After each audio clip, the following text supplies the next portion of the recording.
Yes, I potty trained my baby from birth. In fact, I potty trained all 6 of my babies from birth with something that's not actually potty training. It's called Elimination Communication, or EC, and they did nearly all of their poops in the potty from day one. All were out of diapers by walking. None of them needed potty trained as a toddler. We never owned a diaper genie. There was no diaper rash. We had way less fussiness. I mean, I could go on and on. So here's how I did it in 4 simple steps. Number 1, I started observing on day 1. So after a bath or a wet diaper, I would do some observation time over a waterproof pad. If I gave birth in the hospital, which I did a couple times, or at home, which I had 3 free births and another home birth, or laying around in the hospital or at home, and we would just hang out with baby because that's what we were doing anyway. I started right after birth. I watched for signals, fussing, squirming, sudden stillness like deer in the headlight. I had them naked on the waterproof pad so that I could see what was connected to when they went. And I started to learn their natural timing right away. So EC isn't based on clock timing necessarily. It's based on how often your own baby goes, which can vary a little bit. But with a newborn, it's like every 10 to 15 minutes. And I'll get to this in number 4 at the end, where I don't actually try to get every one of them and why. But I started picking up on the vibe too. Like with any new baby, they have a vibe, you have a vibe, you kind of connect and you're like, wait, what am I feeling? What am I sensing? What is this intuition I'm having? How am I experiencing this baby? So I would do this observation time with the baby naked for maybe a couple hours the first day or 2, but I wouldn't necessarily have the baby naked all the time because having a diaper on them actually encourages them to signal more. And we'll get to that. Number 2, I offered the potty at predictable times. So I encourage everybody who reads my book or who's part of our community to just do EC the way that works for them and for their baby. It could be once a day. It could be only on the weekends. It could be after work. It doesn't really matter, just as long as it becomes a predictable part of your routine. So I would take my baby to go to the bathroom when I saw a signal, which I would pick up with observation time, or usually like sudden fussiness is a signal. Maybe when it was their natural time anyway, which when I was doing observation time, I would log and write down how often they went. I would also go, and this is kind of my big secret during transition times, when most babies are likely to go. This could include before and after going into the baby carrier, right after waking, before or after feeding, and a little tip for newborns especially, the first fuss after feeding is usually a sign that they need to go to the bathroom. Try it before sleep because everybody sleeps better with an empty bladder. And when my babies woke up in the middle of the night, which I did co-sleep for the first few months for all of them and for 2 years with the first one, when they would wake up, I would potty them first, then nurse them back to sleep because it is really hard to sleep when you have a full bladder. So when I knew it was time, I would hold my baby over a top hat potty or the sink. A top hat potty is just a newborn potty. I'll link to it below, but the sink is fine and the toilet's fine too. You can squat in front of it. I made a gentle cue sound, which is psst.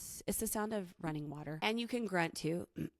And that is for poop. That just connects the feeling with the action. So as they start to go, I will go along with them. And to rewind a little bit with number 1, observation time, when I would see them go to the bathroom, I would cue along with them. This builds a language around it, sound association. And you really don't have to do it very many times for them to pick up on that sound means it's okay to go, or that sound means I'm going. As we had misses, which are, that's EC lingo for accidents, and misguesses, which is when I thought they needed to go, but they didn't end up having to go. I would just kind of adjust what I did. And I honestly found out of that whole possibility of when could baby go to the bathroom, which ones worked the best for me. When I added another kid, because I have 6, I would adjust things for that too and just do my best because EC is not all or nothing. Number 3, I used diapers as a backup, not a toilet. So there's a very distinct shift that happens when you do EC. The diaper is no longer a toilet. It was never meant to be a toilet. Even with ancient peoples, nomadic peoples, they would stuff a material like moss into the sling that they're carrying the babies in when they're traveling, just in case. It was never meant to be a diaper. Babies would wriggle and squirm. They would take them out of the sling, potty them. It's kind of like a point and shoot thing in that case because they didn't have modern homes. So we need to kind of rethink that when we do EC, and I did that myself. The diaper is a backup. So with the first one, I just used cloth and I thought, wow, this is just the way. But it's not just the way because my baby actually peed in them willingly and it felt fine. What I found with 2nd through 6 babies is that when they were in a disposable, and I've tried compostables, always natural disposables, whatever, but they never biodegrade. What I found though is that they would resist going in the disposables. So we would reuse them again and again and again until the tabs literally ripped off and we had to throw them away. Not because they were peed or pooped in, but because they were just like done. I recommend using whatever diapers you have as a backup and not to stress because it's really between you and your baby and the environment. So to put it in perspective, usually people use diapers for 3 years as an average and landfill all of those with poop and pee inside them. With EC, you can cut cut that down to about a year. So you're using 1/3 to 1/2 as many diapers anyway. So yeah, you decide. But the main point I'm trying to make here is that I shifted my mindset from this is a toilet, which is what I believed when I was a teen babysitting, to this is a backup for when we're choosing not to do it, when we miss, when we're traveling, when I'm exhausted, when you're sleeping, whatever. And I also just didn't expect to catch every single pee, right? But I also didn't rely on the diaper. There were some days I admit I was lazy and I was like, I just can't. I'm just gonna let the diaper catch it, but never with poop, because I would much rather have a baby potty in a toilet and go have their blowout there than have it all over their clothes. I've had one blowout diaper across 6 kids because I didn't get them to the bathroom in time. So when I missed, which was usually just a pee, I would just calmly change their diaper, offer the potty at that time because sometimes there's more, and I would just try again the next time. It was no big deal. My mindset for all of this is